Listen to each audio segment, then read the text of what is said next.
Buktinya hak ni lah.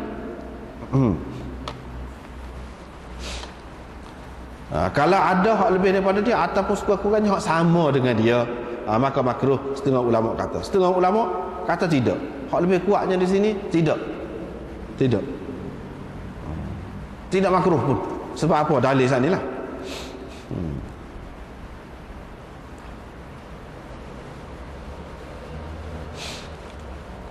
Lepas tu apa yang Nabi SAW ni tak suruh Sayyidina Ali jadi tu imam? Dia tu lebih lagi. Jawabnya supaya Sayyidina Ali ni tidak sibuk, dan Nabi SAW telah berikan satu tugas besar kepada dia, iaitu jaga ahli keluarga yang begitu ramai. Kalau disuruh dia jadi tu imam pula, tentu dia akan terganggu lah, nak jaga masa, nak jaga waktu, akan jadi terganggu. Walaupun dia pergi sembahyang juga, tapi berbeza dengan keadaan tidak sebagai imam ni. Sebab sebagai imam banyak perkara, nak baca ayat tu, nak baca ayat ni, kalau panjang-panjang sikit tak ingat, kena baca dulu juga.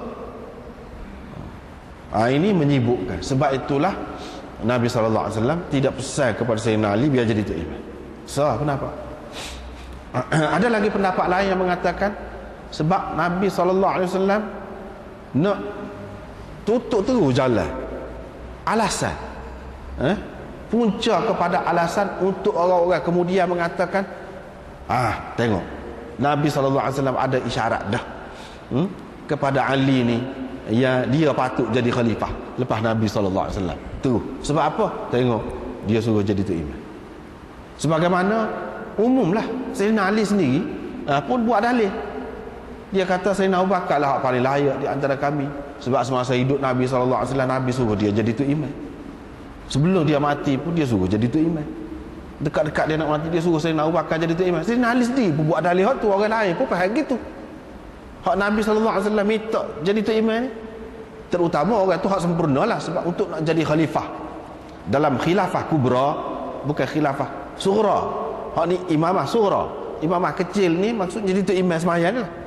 Nak jadi imam hak besar tu tak boleh, dia kena syarat lebih lagi daripada hak tadi. Kalau hak ni buta boleh, hak tu dah ada hak celak, hak banyak lagi kena ada syarat-syarat yang lain, tak boleh. Tetapi Abu Bakar ni cukup syarat. Nabi SAW suruh dia jadi tu imam. Sayyidina Ali tidak. Supaya orang kemudian ni kira-kiranya hikmah Allah SWT juga, dia tahu dah lah yang jadi berlaku gini, taknya suruh tu Sayyidina Ali. Padahal berapa kali, belah-belah kali ni, belah-belah kali Ibnu Ummi Maktum dia jadi tu imam. Tetapi Sayyidina Ali dia tidak benar. Supaya apa? Orang kemudian ni tak ada alasan. Sebab apa? Orang kemudian ni memang agama benar lah. Nak kata nak menyabitkan Sayyidina Ali ni patut jadi khalifah, tapi dia tak boleh kemukakan hal ni. Tak boleh kemukakan.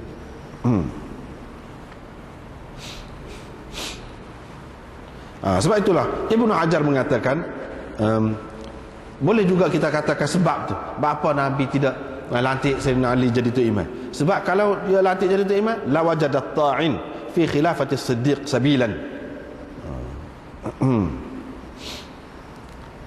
Tentulah orang-orang yang nak kritik, dia boleh kritik lah khilafah Sayyidina Abu Bakar tu. Ni tidak. Sayyidina Abu Bakar memang banyak kali jadi tu imam, Nabi SAW minta dia ganti. Tapi Sayyidina Ali tidak.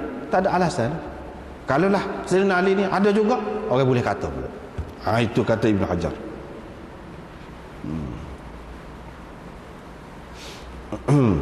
Itu yang kedua. Berapa kali? 13 kali. 13 kali disebut. Yang ketiganya mungkin juga apa yang Nabi SAW pilih dia ni orang buta. Kalau tidak Sayyidina Ali pun ada lagi sahabat-sahabat lain yang kerana sebab-sebab tertentu tidak dapat pergi perang. Kerana sebab-sebab tertentu, apa Nabi SAW tak bagi dia jadi imam. Yang ketiga alasan yang ketiga lah, kemungkinan yang ketiga yang disebutkan oleh ulama ialah boleh jadi kerana dia telah kecil hati dengan Nabi SAW pernah satu ketika dulu, walaupun tidak secara langsung, dan Allah SWT telah menegur Nabi SAW kerana dia. Jadi untuk nak menampung hak tu, sebab itulah Nabi SAW bagi keistimewaan kepada dia, walaupun secara tidak sengaja, bukan dengan maksud, bukan dengan memandang remeh kecil dia tu. Dia pergi nak tanya tentang Islam, tentang apa nak ngaji. Nabi SAW duduk mengadap ketua-ketua kafir ni, sebab dia kira kalau ketua-ketua kafir ni masuk Islam, ramai lagi hak lain-lain tu masuk dengan maksud baik lah. Nabi SAW bukan maksud mengecilkan dia ni muka Islam dah. Kita kokoh itu tak apalah. Ni jadi dengan maksud baik juga, tidak ada niat sikit pun nak mengecilkan dia. Tetapi Allah Subhanahu Wa Taala tegur dah Nabi SAW. Abasa wa tawalla tu. Abasa wa tawalla an ja'ahul a'ma. Al-a'ma di situ hak buta ni lah, Ibnu Ummi Maktum ni lah. Allah SWT tak kenal lagu tu, tak boleh. Hak ni orang nak ngaji, walaupun dia kita kata kurang, walaupun hak di segi sana tu maksud molek juga, tapi kita tak tahu Allah SWT nak bagi hidayah ke tidak. Kalau tak kecek, kalau Allah SWT nak beri hidayah, boleh kurang sikit pun boleh. Kecek kurang sikit 10 kali jadi 9 kali kerana nak melewat ni, boleh juga. Allah SWT nak balik hati. Sebab tu Allah SWT tak kenal sebagai pengajaran lah kepada orang kemudian juga. Dan Nabi SAW kerana teguran itu, dia selalu menghormati Ibnu Ummi Maktum. Apabila Ibnu Ummi Maktum mari, Nabi SAW hormat, dia ambil kain serban dia apa, dan dia kata marhaban biman atabani rabbi, selamat datang kepada orang yang Tuhanku telah menegur aku kerananya. Dia apa? Ini semua perbuatan Nabi SAW untuk menampung kira-kiranya kekurangan dia lah, ketelanjuran dia. Dengan begitu Ibnu Ummi Maktum kira-kiranya terubaklah hati dia. Dan kita rasa boleh jadilah dia pun tidak berasa mana, moga dia pun faham maksud Nabi SAW. Dia pun tahu Nabi SAW tidaklah dengan maksud mengecilkan dia, dan ada apa-apa maksud kebendaan yang dia tumpu kepada orang-orang ketua-ketua kafir Quraisy. Dia tidak fikir gitu. Kita rasa pun tidaklah berasa benar. Tapi Allah SWT tak kenal, tak sibuk lagu tu. Nak rayaknya payah nak jadi pemimpin ni, payah. Nak menghadapi orang macam-macam, payah kan? Nak menghadapi orang macam-macam. Sebab tu orang ramai ni tidak nanti belah mana, salah tak kelih dia pun dia serati dah. Payah. Dah ramai, kadang-kadang orang ramai salah tak dah tengok dia serati, boleh jadi. Inilah salah tak paling. Kita ni tengok depan, kalau tidak belagar lah. Nak cara nak akad tangan. Payah. Kena melera benda-benda gitu apabila duduk dalam masyarakat, tak dapat tidur. Orang boleh buat benda tu, dia boleh tahan lama, boleh duduk lah. Isyarat kepada hak tu dah lah. Main dengan masyarakat ni payah. Ini orang masyarakat yang baik ni, Ibnu Ummi Maktum saat ni, seperti kita kata ni, kira-kiranya dia tidak sangka, tak molek lah kepada Nabi tu.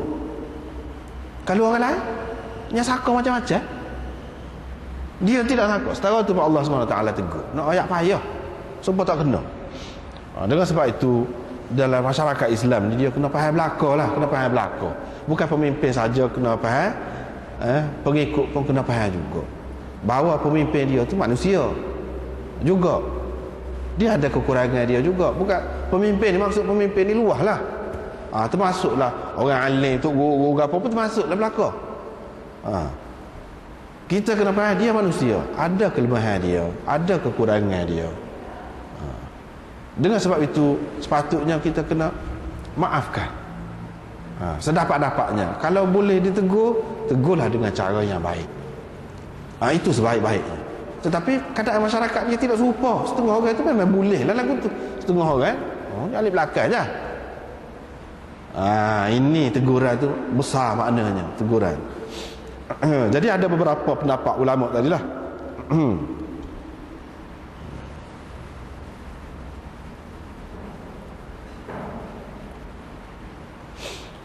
Tentang bapa Nabi SAW minta dia ni